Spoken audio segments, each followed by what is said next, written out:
அன்பு தமிழ் மக்களே வணக்கம்.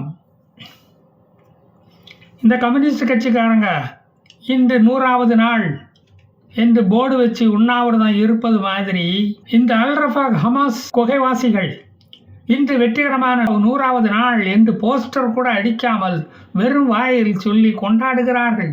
நீங்கள் கொள்ளையடித்த லாரிகள் கணக்கு பார்த்தா வருஷ கணக்கா நீங்கள் ஏற்படுத்திய உங்கள் குகை சிறையிலேயே உயிர் வாழலாமே.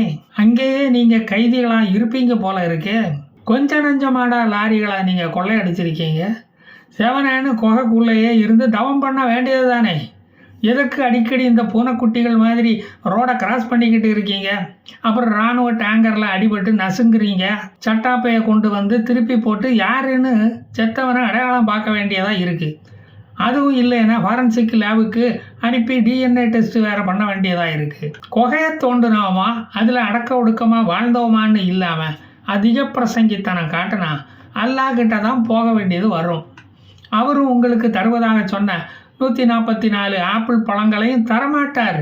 நஷ்டம் உங்களுக்கு தானே. கடைசியில் அல்-ரஃபா கிழக்கு பகுதி கமாண்டர் இப்படி உங்களை அநியாயமாக அனாதையாக்கி விட்டு போய் சேர்ந்துட்டாரு. இனி அடுத்த அல்பாயுசு தலைவனை தேர்ந்தெடுக்கணுமே. அந்த பெரிய பொறுப்பு உங்களுக்கு இருக்குதே, அதை நீங்கள் மறந்துட்டீங்களா? இப்படியே எத்தனை நாளைக்கு தான் ஹமாஸ் மாட்டு வண்டியை ஓட்ட போகிறீங்க? 5 IDF இராணுவ வீரர்களை ஹமாஸுகள் கொண்டதற்கு பழிக்கு பழி வாங்க மடத்தனமாக வெறித்தனமாக இந்த இஸ்ரேல் இராணுவம் தாக்கி கொண்டு தான் இருக்கிறது. முகமது ஜவ்வாது, முகமது அல்-பாவாது என்று வாசனை திரவியங்களை அல்லாவிடம் கொண்டு போய் படைத்து விட்டது இந்த IDF இராணுவம். குகையிலிருந்து எவனும் தப்பிவிடக்கூடாது என்று இஸ்ரேல் ட்ரோன் கழுகுகள் பறந்து கொண்டு இருப்பது உங்களுக்கு தெரியாதா? இப்படி வம்படியாக வந்து லாரியில் நாய் அடிபட்டு சாகிற மாதிரி சாகுறீங்களேடா. எனக்கு இல்லை இப்போ துக்கம் தொண்டை அடைக்குது. ஏற்கனவே தொண்டை வறண்டு கிடக்கும் கோமெனிக்கு இதை கேட்கும்போது எப்படி தொண்டை அடைச்சிருக்கும் நினச்சி பார்க்கவே துக்கம் மறுபடியும் என் தொண்டையை வந்து அடைக்குது. நீங்கள் துப்பாக்கியால் IDFக்கு பதிலடி கொடுக்கும்போது நீங்கள் இருக்கிற இடம் அவங்களுக்கு ஈஸியாக தெரிஞ்சு போயிடுது. ஈஸியாக விமானத்தில் வந்து அடிச்சுக்கிட்டு உங்களை அடித்து கொண்டுட்டு போயிடுறான். இத்தனை நாளும் இப்படித்தானே நடந்து கொண்டு இருக்கு.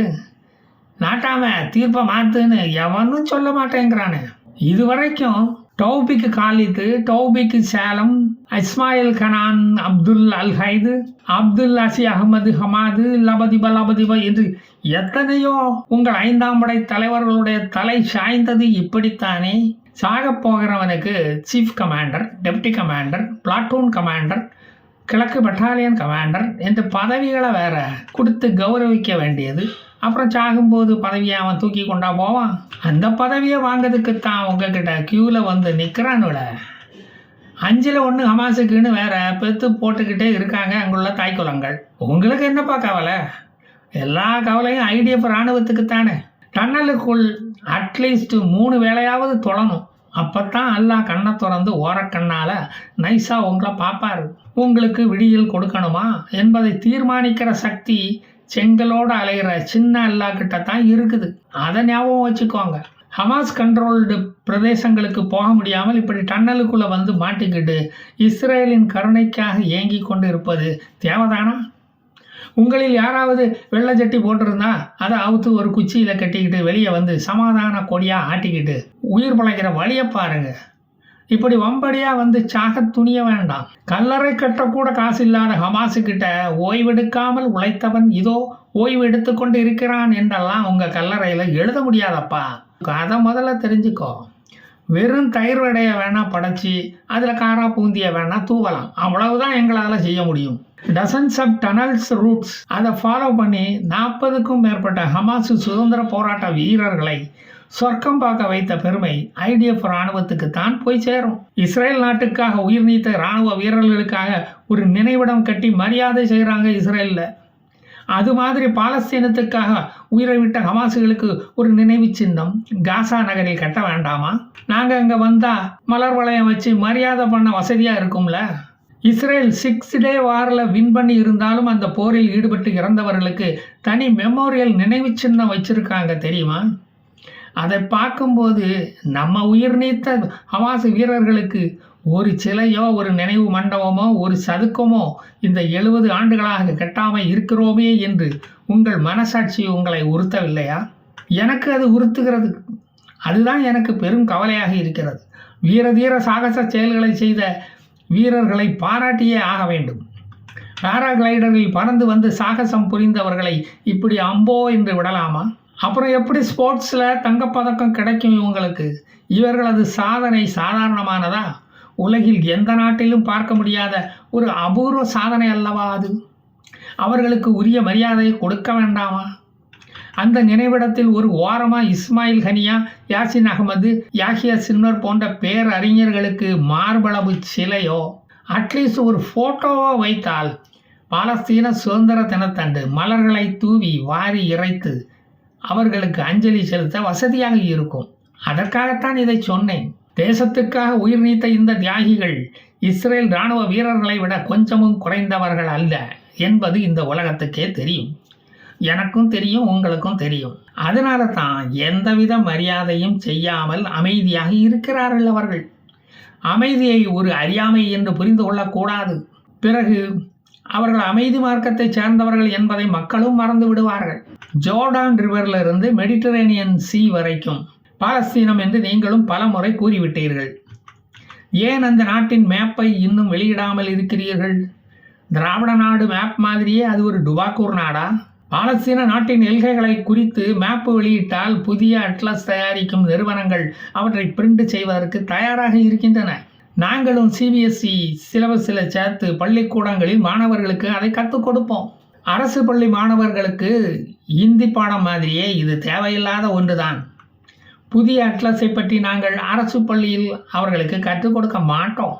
அது அவர்களுக்கு தேவையில்லாத பாடச்சுமை ஆகிவிடும் புதிய கல்விக் கொள்கைப்படி. அதனால்தான் இந்தியையே நாங்கள் அவங்களுக்கு கற்றுக் கொடுக்காம இருக்கிறோம்.